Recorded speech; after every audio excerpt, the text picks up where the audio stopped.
Broadcasting live from the Business Radio X studios in Atlanta, Georgia, it's time for Atlanta Business Radio, spotlighting the city's best businesses and the people who lead them. Good morning, everyone. Welcome to Tech Talk. As always, I'm Joey Klein, your host. And as always, we have three fantastic technology companies here, Atlanta, Board and Barrett, to talk to us about why they're awesome. First, we're going to talk to Geoff Wilson, CEO of 352. Hey, Joey. Nice to be here. Jeff, good to have you. Then we're going to go talk to Aman Bhardwaj, President of Liberty Defense. Hello, Joey. Good to be here. Great. And finally, Robbie Gulri, Chief Marketing Officer of Proliant. Hey, Joey. How are you? Go Braves, by the way. But you're not wearing your gear. I know. That'll be later this afternoon. Yeah, don't worry. Okay, you're wearing it in spirit. Yes. Yeah. All right, let's get right into it. So, Geoff Wilson, CEO and founder of 352, the genesis of the name for everyone out there who hasn't memorized their area codes. 352 is the area code for Gainesville, Florida. Why is that significant? Go Gators. It doesn't make me popular up here, but I started the company in Gainesville, Florida when I was a student at the University of Florida. So we're 22 years old now, 22 years ago. And so it seemed like the thing to do to name the company after the area code as kind of the genesis of where we started. Yeah, I didn't think that might be limiting at a certain point. And you might, grow out of Gainesville and become bigger, right? I like it because, most people in Georgia don't instantly associate it with the Florida area code. So they're not sure what it is. So it always invites conversation. Although I appreciate the conversation once the contract is signed, because more often than not, our clients are Georgia fans, or fans of some other SEC team. So they don't appreciate the name. So we got to get the contract signed before we talk about it. I like that. You know what? Most people probably assume that it's some I don't know.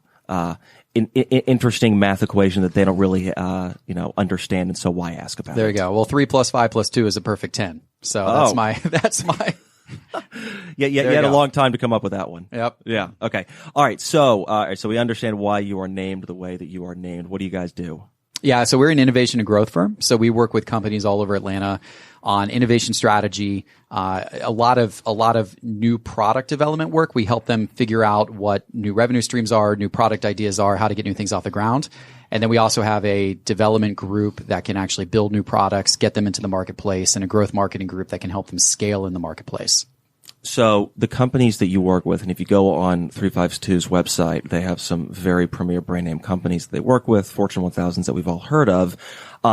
These groups all have marketing departments, okay? Yep. But what you do is different than what that marketing department would generally have expertise in. 100%. So, for example, one of our big clients right now is Nationwide Insurance. Nationwide has a several hundred-person marketing team. They are excellent brand marketers. They do a great job of maintaining Nationwide's brand and doing, wonderful TV commercials with Peyton Manning and, that type of thing.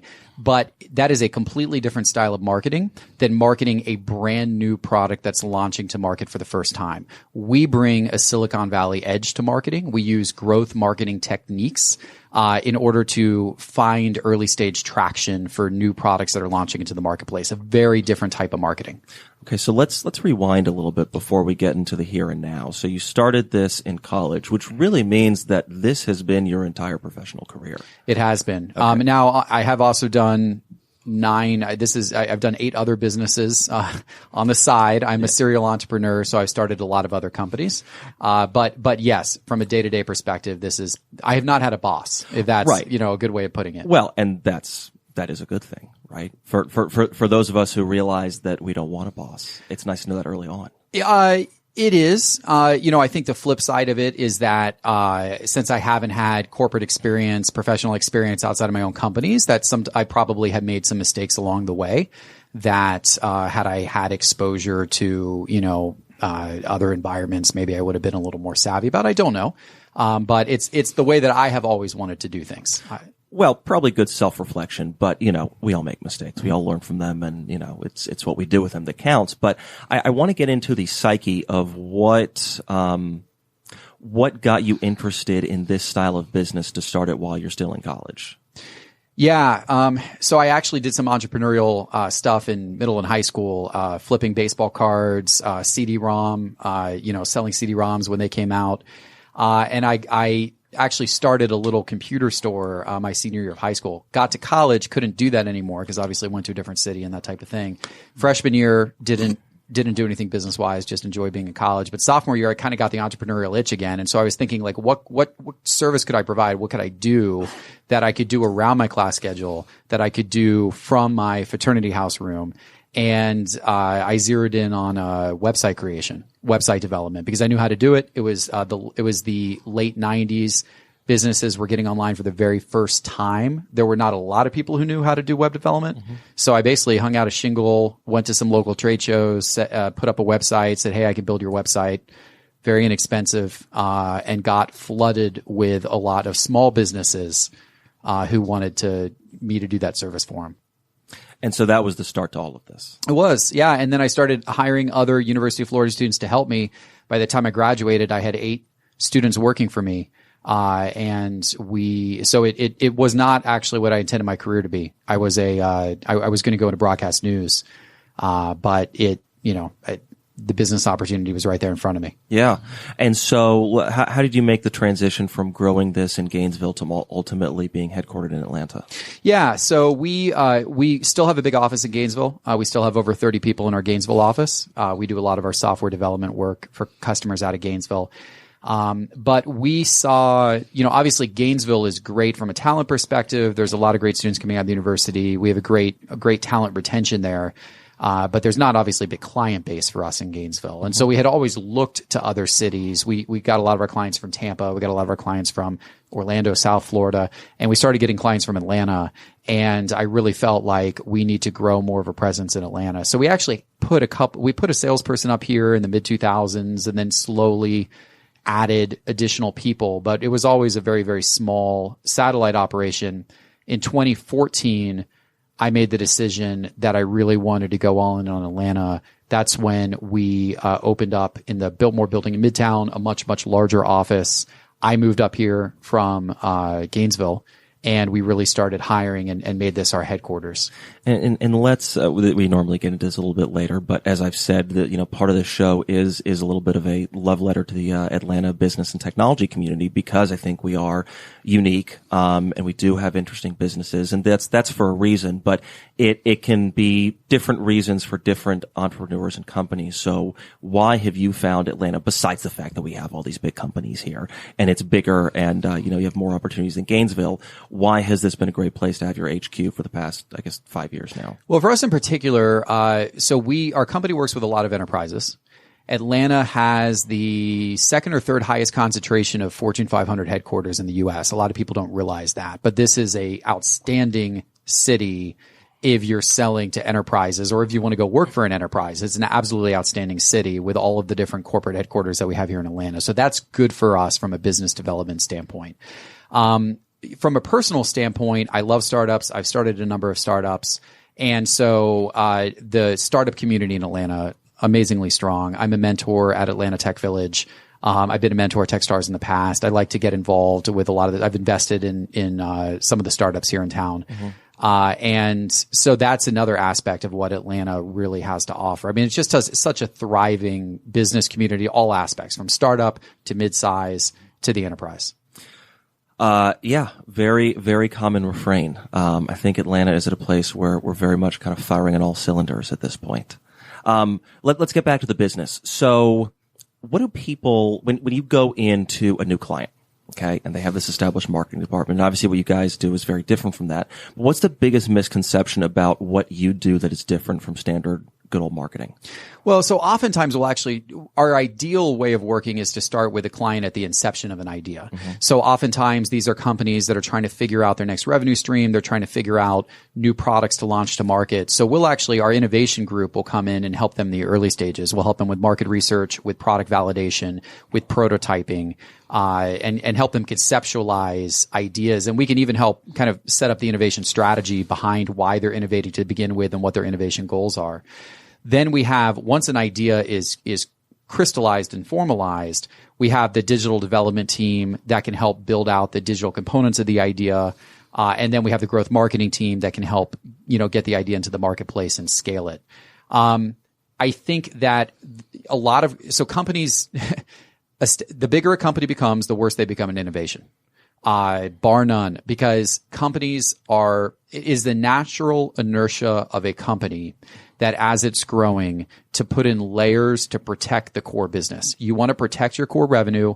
You want to make sure that what got you to where you are is safe and protected and will not fail. And that's when you start to get, stringent IT requirements, risk management, compliance. Your procurement department starts to build in all these layers of process and all this type of stuff.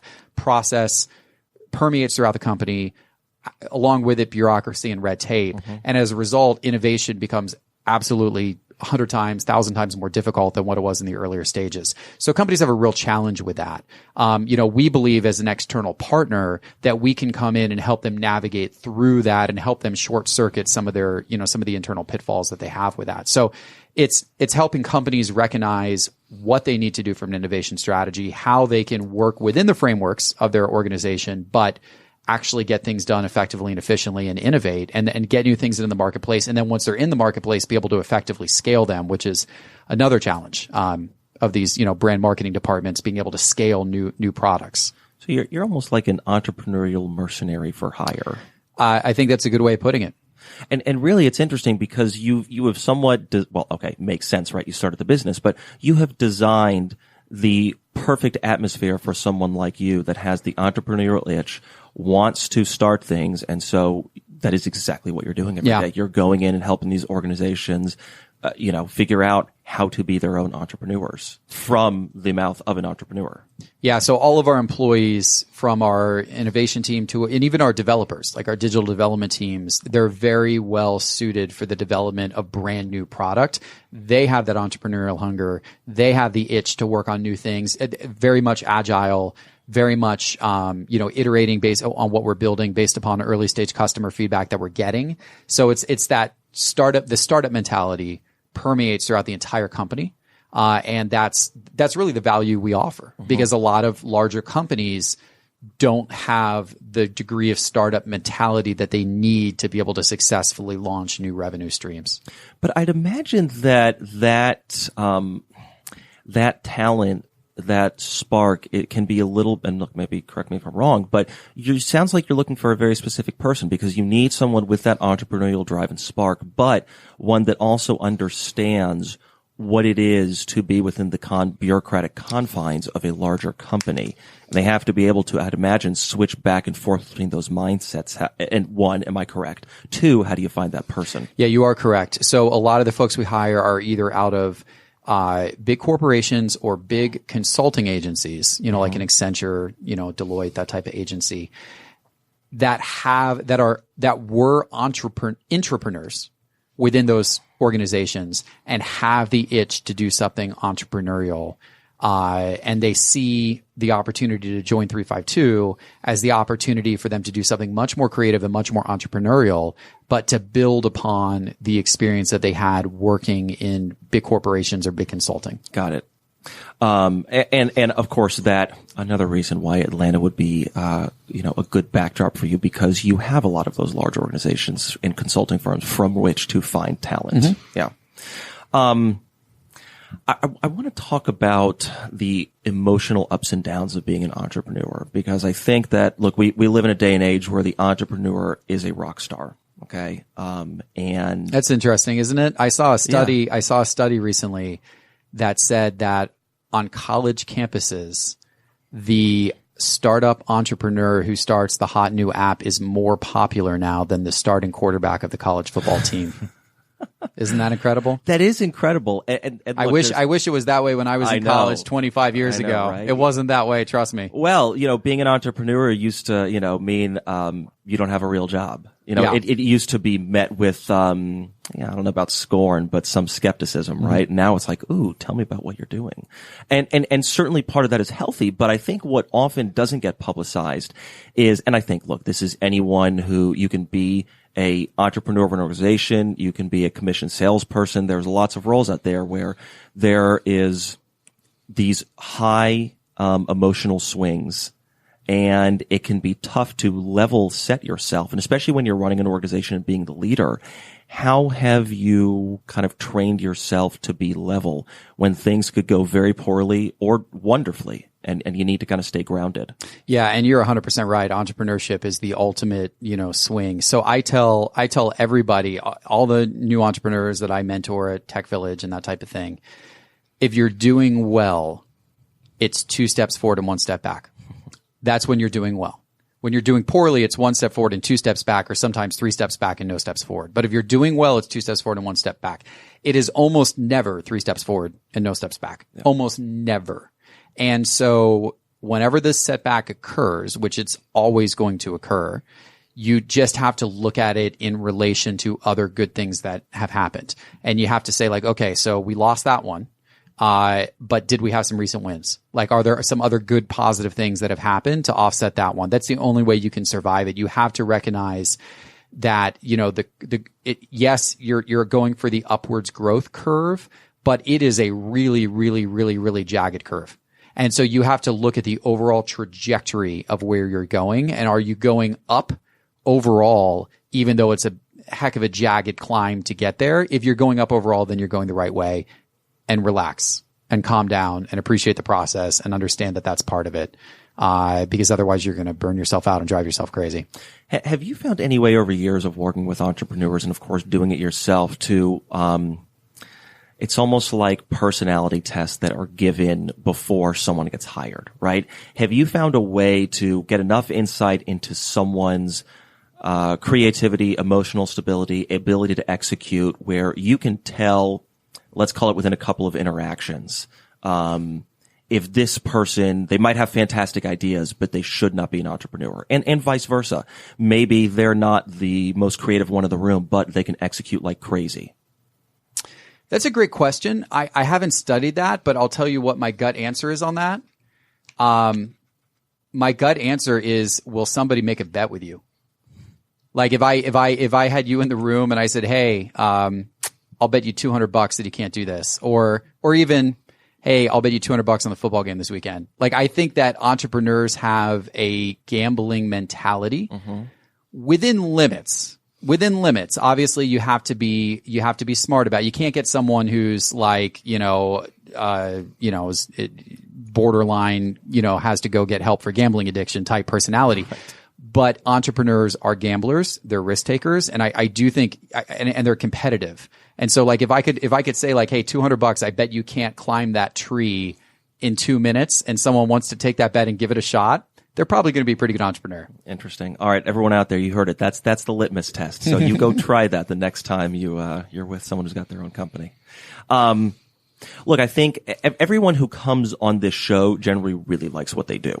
Okay. Well, because look, they're not going to come on here if they're not interesting and effusive of, what they do every day. Okay. But even those of us that really like what we do every day, there are extremely mundane parts about our job. There are parts of our jobs that we just downright don't like. And I'm curious from your point of view, you've been doing this, again, yes, you have side ventures, but in terms of your day to day, this has been the bulk of what you have done. How do you keep yourself motivated, excited? Sometimes things can become a grind and sometimes things can become, just a little bit mundane. How do you kind of go out there and say, I'm excited for what's next, and this is what I think is going to be different about the next couple of years for 352. That's a great question, and that can be a challenge at times. For me, it is finding the aspect of whatever we're doing that provides that entrepreneurial spark. Like earlier this year, we redeveloped our website, our own company's website, and our brand image and our messaging. And I was heavily involved in that project because the project meant a lot to me because it was the public facing look of our company. It was how we tell our story to people outside of the company. So I thought it was a very important project, but it also was a project that I was very excited about, that I found, entrepreneurial in nature, right? To be able to rethink our brand image and do these different things. So I think you have to fuel yourself by finding those, pet projects, that give you that moment of delight or that spirit to keep progressing. Got it. Makes sense. So for anyone listening to this that has an inkling that 352 might be useful to their organization, what would you say is your target, ideal type of client, and how would they get in touch with you if they wanted to learn more? Well, we actually do work with a pretty wide range. So we have some services that we can provide to startups. With startups, it's typically with startups, it's typically funded startups that have some type of funding behind them. But there have been a number of startups in town we've worked with and provide services for. And then certainly mid-size and large companies. We don't specialize by industry. We really instead remain very true to our own methodology. So we have our own methodologies by how we help at each stage, from innovation to development to growth. We have our own approach. And so that's what we specialize in. And we found that the approach works really well across different company sizes and across different industries. So we'd certainly welcome the conversation. Our criteria is really companies that are looking to grow, that are looking to, build and launch new things. That's really our criteria of who we want to work with. Certainly our website, 352.com, and it's 352, the words are all spelled out, 352 spelled out.com. Tells a little bit more about what we do, and would love to certainly talk with anyone who's interested. Fantastic. Geoff, thanks for coming on. Appreciate it. Thank you. Okay. Aman Bhardwaj, president of Liberty Defense. All right. Hello, Joey. Disclaimer for everyone, we're about to get really uplifting with Aman, okay? And you'll see why that I'm slightly making a little bit of a joke here. No, but actually is interesting because your technology, look, it's solving what is a terrible problem, but it actually is, I would say, providing hope in sometime what can be a little bit of a hopeless world, unfortunately. Yeah. So, now that I've put that out there, let's talk a little bit about what Liberty Defense does. Okay. So Liberty Defense is in the business of creating concealed weapon detection technology. We are in the middle of product development right now. The technology actually originated in MIT Lincoln Lab. And we have licensed the technology, and now we are taking the technology through product development to commercialize it. And we're a pre-revenue company right now. And, having a lot of good challenges and problem solving to bring this new capability to the market for a growing problem. What are the methods now? I think most people, if you ask them, how now are people identifying threats on someone's actual person as they enter a venue, an office building, whatever it might be? Metal detector. Yeah. Okay. Is that the primary use case of what's going on right now? That is correct. I mean, we've all gone through metal detectors, and there's definitely some useful for metal detectors. But at the same time, the problem is growing, and I think we all remember days when we can just walk up to the airport gates and drop off relatives and pick up relatives, and that environment has changed. Unfortunately, some of that is also coming into urban environments pretty much everywhere because of some of the crazy stuff that's happening. And metal detector technology is not sufficient for that.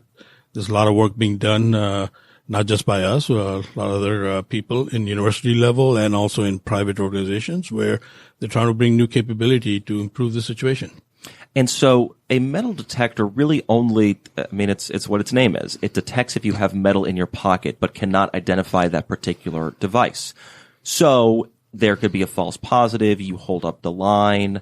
And with your technology, it is actually identifying the shape of a particular weapon, whether it's an explosive, whether it's a firearm. That is correct. Metal detector, what we say is it gives you one-dimensional information. It beeps if there's a metal. You don't know what that metal is. Is it harmful? Or, is it something that's not a threat? The technology we're bringing on is based on a short-range radar. So we are actually transmitting a signal towards your body. You get reflection back. We get a lot of data from that. And we're able to create a 3D imaging. So we know the shape of the weapon. We know the location of the weapon. And, some of this is very similar to what you see in the airport scanners. But at that time, over there, pretty much some TSA agent is looking at the images and determining. And this is where, the AI comes in. We are actually training, using neural networks to identify what the weapon is and then be able to, deliver an alert, to the security personnel or to the ConOps, the concept of operations that facility might have. And so, to let everyone know, I actually visited your office yesterday to understand a little bit more about the technology. And not only are you training your technology to recognize weapons, but the technology has to be trained to, let's say someone disassembles a firearm and has the different pieces on them or spread amongst different people. Your technology will actually be able to identify those component parts as well. That is correct. People who are trying to cause harm, they're also very creative. they're using their creatives in the wrong way. So they also look for ways where they can sneak in the weapons. And one of the ways is to disassemble the weapon and bring it in pieces. And we're able to, again, train for those pieces. If you got a magazine of a weapon, it looks a certain way, and we're able to detect that also, and then train our AI, and we're able to predict that that's potentially a threat. So, look, I want to talk about the genesis of this product, and certainly part of the genesis is, well, just read the news. But at what point does it go from read the news, there's a problem here, to let's start a company to actually impact the world in a really great way and do something about this? Well, the problem, like I said, is growing. A lot of these technologies that are coming out have been in the research for a while. So people have known about this technology, the different technologies. The problem has been some of the computing power that's needed to bring this technology, some of the hardware needed to technology just wasn't feasible, 10, 15 years ago. And also, any innovation takes certain level of investment. It takes certain level of risk. And a lot of the universities and government are putting a lot of money, along with the corporations and the private industry, putting in money into this problem. And I think that's what you're starting to see. What's coming out is new innovation to address this problem. I remember you threw a phrase out that I want to go back and touch upon, neural networks. Okay. This is a phrase that often we hear associated with artificial intelligence. And I think the general public has a pretty good idea of what AI is.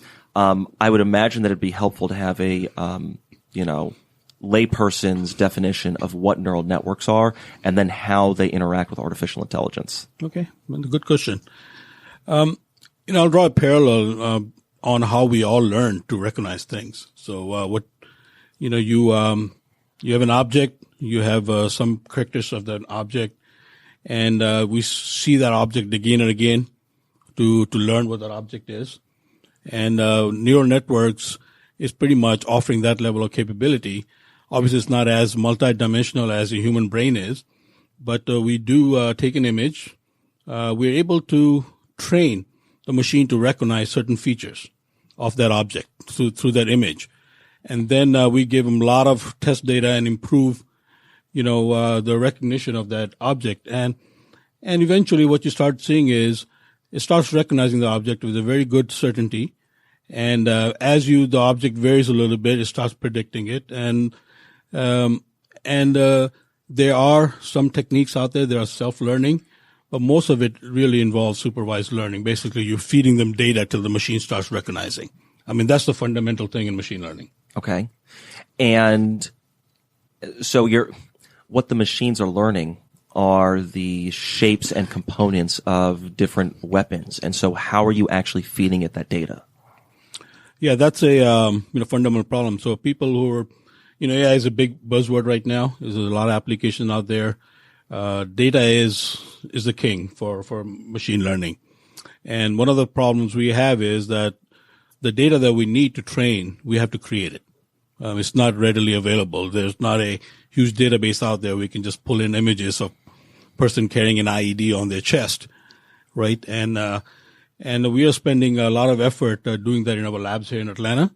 We have also partnered with experts, like we have an ATF expert who knows explosive IEDs and weapons really well, making inert objects for us. And we are using that in different type of human bodies, different type of obscurants, bags, jackets, clothes, and we are actually creating a huge database to be able to use that for training and testing.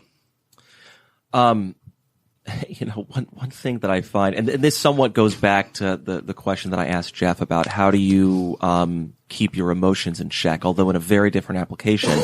You're spending your days really imagining disaster scenarios and imagining the worst in human beings. And so, and of course you're doing this all to a good means, to a good end.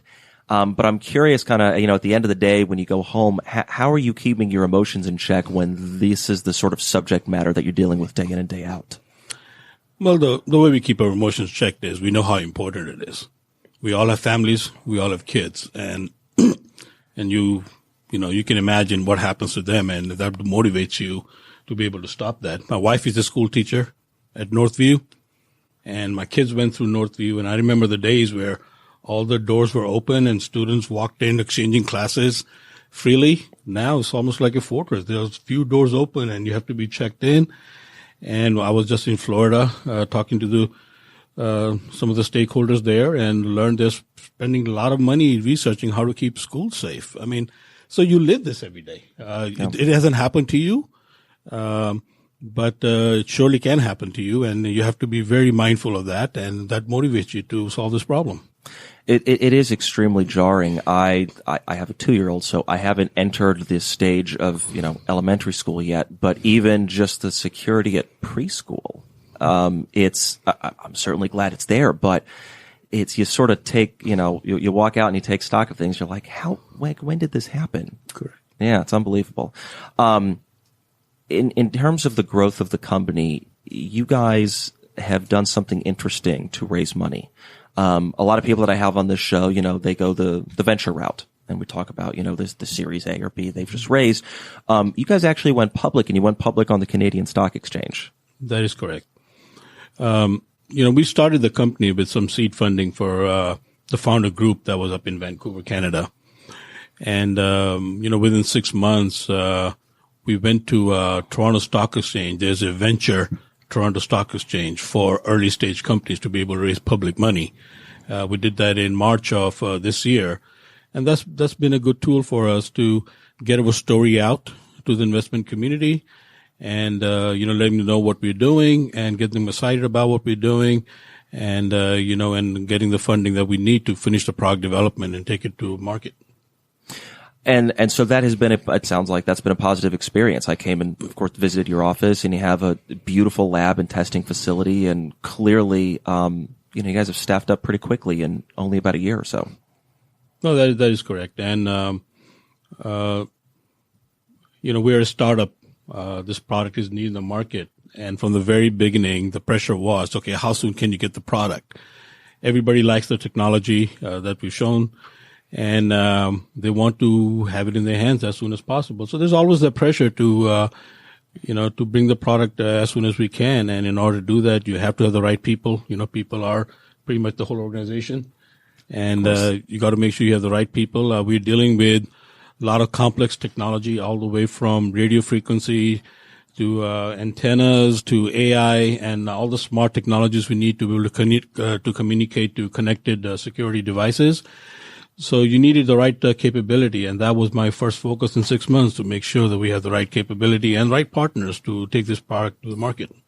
And so, in speaking of taking the product to the market, let's talk about some of the use cases. You guys are going to be beta testing this in the coming months, and if you can share, I think it'd be interesting to understand kind of who has had interest in this, because it really is a wide array of organizations. No, that is correct. The application of this technology is very broad.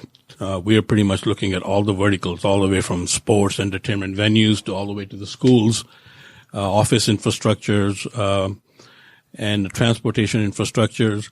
So we've been talking to many organizations for multiple reasons. One reason is to understand what the security professionals need out there in different facilities. Obviously, the bigger the facility, the more complex, the more technology they have different needs than a, small facility where they just have one security guard guarding the whole facility. As a startup, our approach was to make sure the product we're designing is a platform.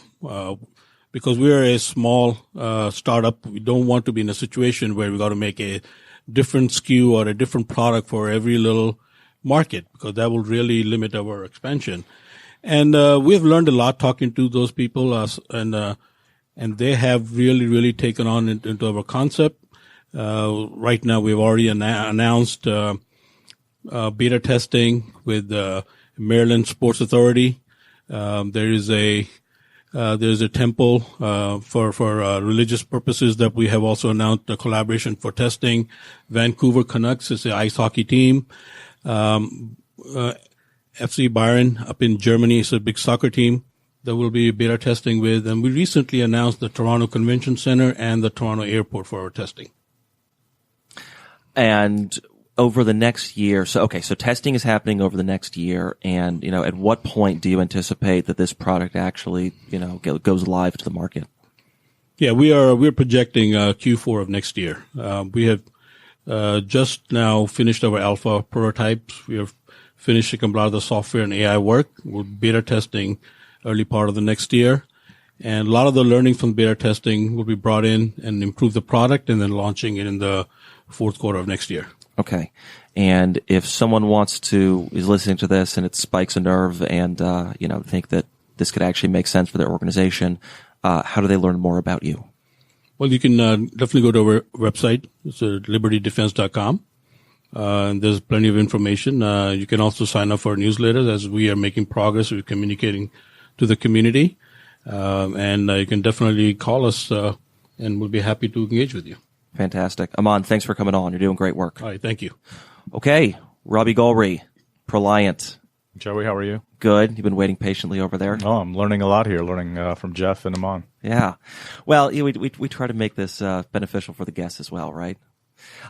So you are at Proliant, and you've recently, in past 6 months, past 12 months? I started at the end of January, beginning of February, so it's been basically 2019. Okay, so how's the journey in the CMO role gone so far? So far it's going very well. One of the things that I thought I could bring to the table at Proliant was a little bit of that startup edge, a little bit of that modern sort of marketing approach, and the ability to tell a story in a way that can be easy to digest for not only our internal sort of sales and marketing teams, but also for our prospects and our customers. So overall, I'd say the journey is going quite well.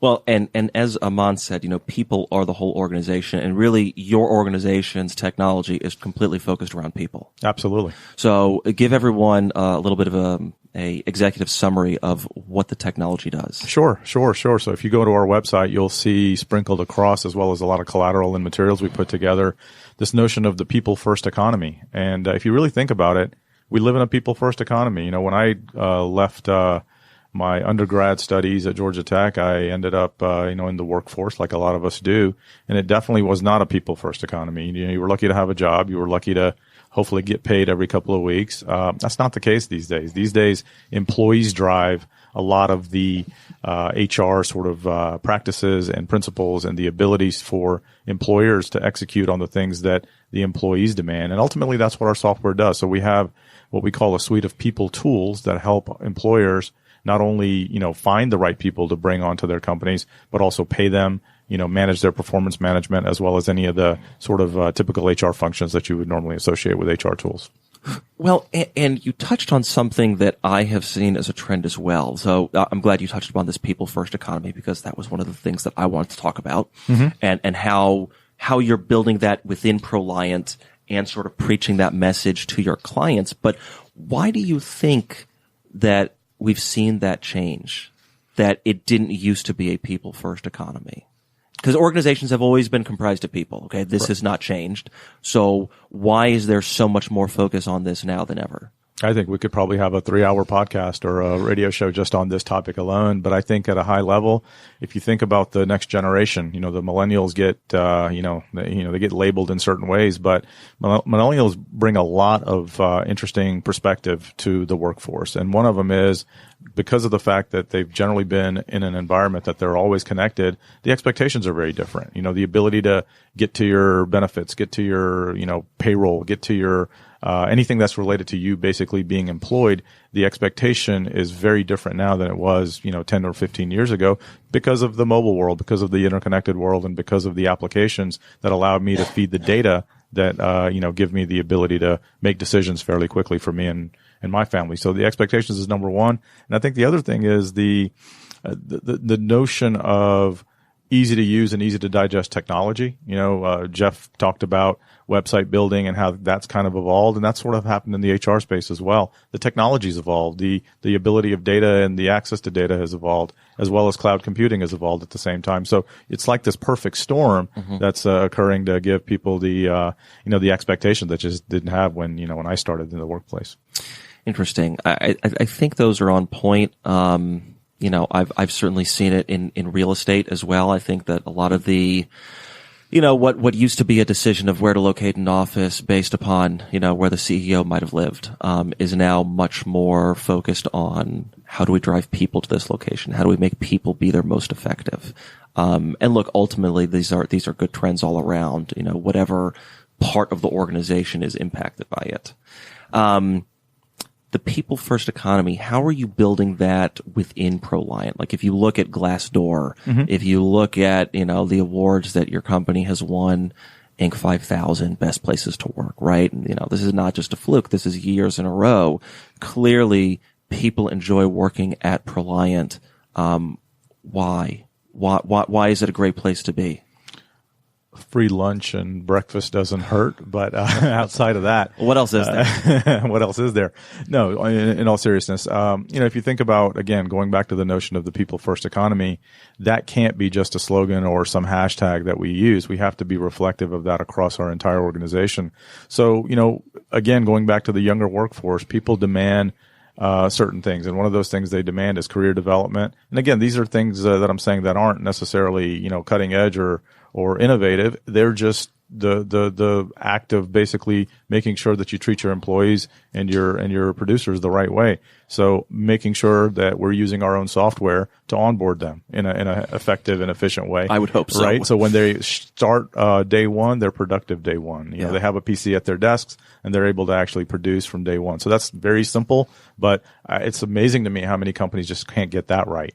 Number two is, basically making sure that the career development path is laid out fairly consistently for everybody across the organization. So you start in a role and then you have the opportunity to graduate into another role. So I spent a lot of time with our sales teams, and there's a direct path from becoming a sort of a BDR, a business development rep, to a sales executive, to a district sales manager, to even a regional vice president. So there's this sort of clear path, and we give them the tools and the training and the ability to really kind of have a trajectory of what that path could look like. Obviously, compensation is a component of that, but it's not the only component of that. So we do, I think, a pretty good job of making sure that those sort of aspects of the business are articulated in a very, again, digestible and a consumable way. Often you hear marketing teams and sales teams talk down to people. And we try to make sure that people first economy kind of mindset and that approach is talking to and being advisors and being consultative and listening before we talk. We actually do measure how many words we say versus what the prospect says, in any of our engagements. And if we're, at that, where the sales member team is 70-80% of the 20-30 minute conversation, that's not a good approach. We want to listen, we want to understand, we want to do discovery the right way to be able to then feed that back into our assessment of the situation, and then hopefully coming up with a solution to that particular problem. I've actually never heard that before, but I mean, look, it is general consensus if you talk to any sales or marketing executive that the prospect or client should be speaking more. But you actually measure the number of words. That I've literally never heard of that being done. We don't do that every time, of course, but we do that when we get permission to basically just assess how we're doing. One of the things that we've laid out over the last 6 or 7 months is where we really can make impact. And if we feel like early on in the conversation, if we can't make impact in the business, then we probably shouldn't be talking. Why waste the time of not only our teams, but our prospects as well, when we know that we probably can't solve their particular problem. So in order to really understand the impact that we're making, we have to understand, we have to listen, we have to really hear, and then basically map what we've heard to the solutions that we can provide.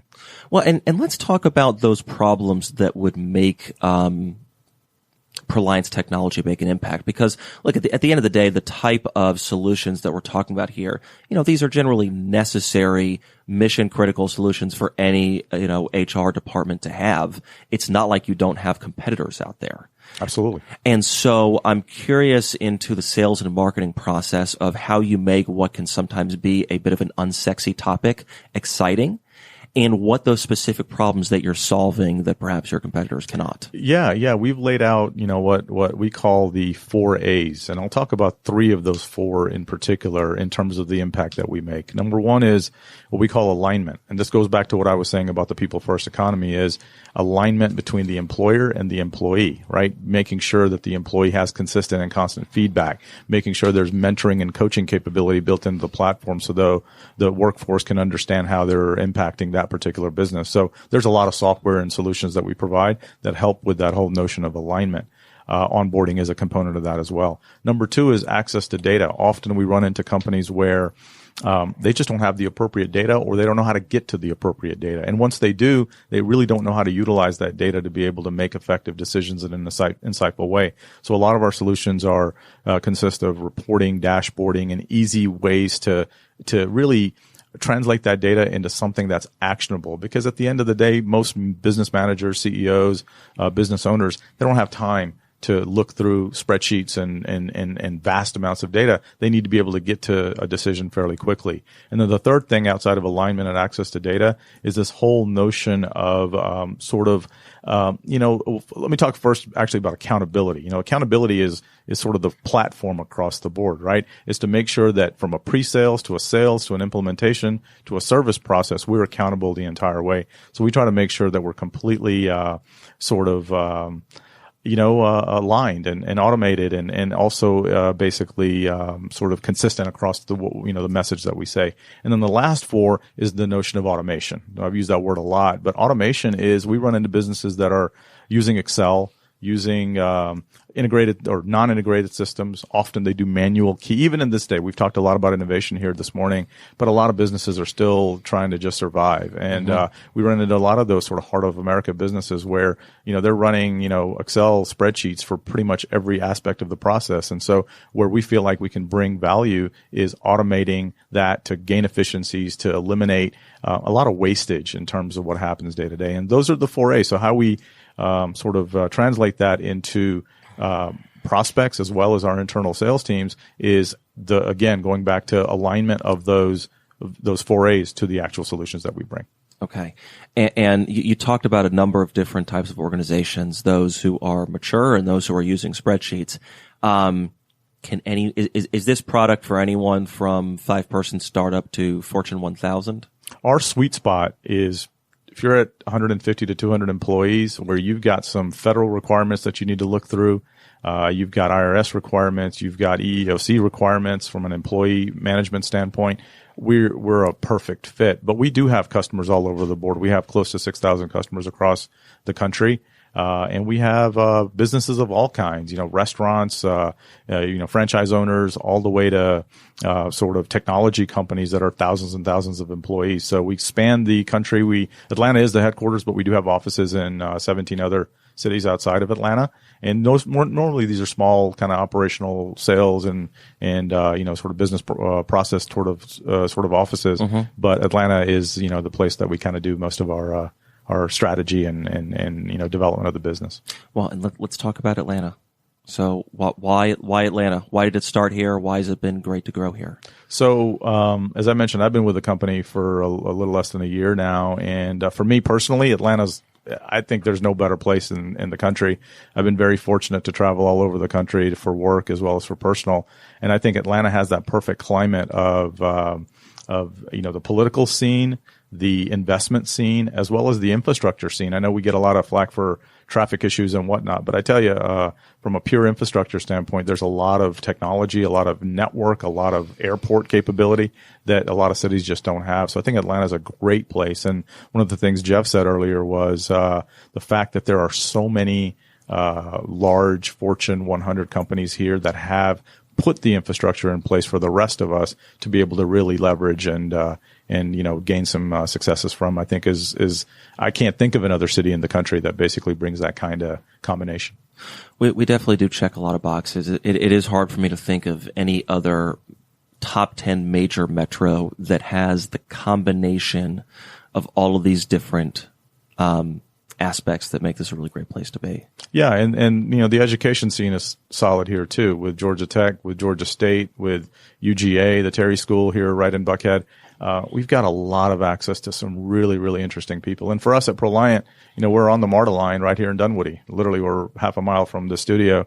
And we attract a lot of people who are even in Midtown and downtown who can just jump on the MARTA and get right to the building without having to worry about, an hour and a half of commute on 400 or whatever. Well, transit is one of my side passions. And your building could not be better located for that. Yeah. When you and I met, you were still in the startup world. Yeah. And so I'm curious what you've taken from your experience at a scrappy startup to a little bit more of an established organization. Yeah, in the startup world, you kind of have to roll up your sleeves. And as a head of marketing, head of strategy, head of messaging, head of brand, head of digital marketing, head of SEO, you have to kind of take on all those sort of responsibilities day to day and just try to execute the best that you can given the lack of resources or limited resources that you have.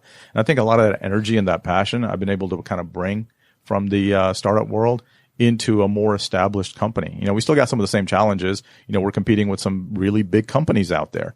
But at the same time, we feel like if we can continue to build on a controlled growth path with the right story, with the right brand and the right personality, we can really make a huge impact. So a lot of that work that I did in my early career around, establishing a story around companies that didn't have a product or early stage companies, a lot of those sort of learnings I've brought into this organization as well. Well, and the benefit of those learnings and that technology, are you generally targeting a head of HR? Is it a business owner? Is it the CEO? I mean, for those listening to this, who's kind of the right audience for this technology? Yeah, as companies get bigger, they get more compartmentalized. And so depending on the size of the business first, if you're a 200, 300 person company, you're generally going to have an HR department. So we do a very good job of targeting, HR managers, HR directors, and sort of CHROs, heads of HR. But the smaller that you are, 20 person company down the street, you're probably not going to have a dedicated HR person. You may have an individual that's doing a multitude of roles. And so we often target business owners at that point. So anybody who's really looking for a comprehensive HR suite that sort of starts at applicant tracking and goes all the way to performance management and has a need for payroll in the middle, we're a good company to talk to. Well, and clearly something is going well because cursory glance, you have like 30 job openings on your website. We do. I think there's more coming, I believe. Well, so why is that? I mean, what's happening is this geographic need? Is this move into new verticals? What's behind the growth? I think a lot of it is fundamental business. I think companies and people have gotten tired of being automated to death. I don't know how many emails I delete every morning from various companies trying to sell me the things. Not to say that we don't do email automation. We leverage, marketing automation platforms and various other things, but we do it in a very controlled way. And that's by design. We want to have real conversations. Our business model is very hub and spoke. We have the headquarters in Atlanta, and then we have those offices out in the different markets that we want to serve. And we have people there that know the product, that understand the company, and understand how we can bring, again, impact to those particular businesses. And I think that's refreshing for a lot of people. We try not to bombard them with, things that, frankly, people have gotten tired of. And those controlled growth kind of mechanisms really help us get doors open, have real conversations. And we're the first ones to push people away from actually buying something until they understand how to truly and effectively evaluate the buying decision process anyway. And I think people appreciate that because they generally don't get that from other people. Well, it's it's the right thing to do, but frankly, it also helps you long term because it is so unexpected that it really makes it stick out from the back. Absolutely. And you're going to have a happier client long term. Yes, like I said, people first is not just a hashtag on our site. It's a people first economy, and in the people first economy, people expect to be treated like people. Yep. This is not an automated Marketo or MailChimp campaign that we run on a daily basis. This is something that we have to continue to live with and strive by. Sometimes the most refreshing thing and what can be a big competitive differentiator is that simple human conversation that I think we've lost a little bit. I think so. One of the things that we're doing is launching our version of a daily pay product. Kind of going back to the gig economy and the notion of people and their expectations changing. It's kind of the Uber effect, right? People expect to get paid regularly, more regularly than we have in our careers, and with that, we are not trying to push down this notion of daily pay like as another product yet to sell. We're trying to really have a conversation, making sure they truly understand what they're trying to get into before they even approach this notion of daily pay. And just that approach of selling, I think, is very refreshing for a lot of people. Wonderful. Okay, so Robbie, anyone listening to this where it has struck a chord and they want to get in touch, how do they find out more about you and Proliant? Proliant.com, the easiest way to, basically check out what we're doing and, the type of customers that we're serving. Reach out to me directly on LinkedIn. I'm very active, and we're very active on LinkedIn. We're constantly posting things that are relevant, we think, to people who are running businesses and running HR organizations. So connect with me on LinkedIn, and I'll be happy to spend some time and kind of walk you through what we're trying to do here. And to clarify, Proliant is spelled Proliant. Right. And Robbie, your last name is spelled Gulri. That is correct. Thank you, Joey. All right. Gentlemen, you've all been fantastic. Thanks a lot for making another episode of Tech Talk. Fantastic. Have a great day. Thank you.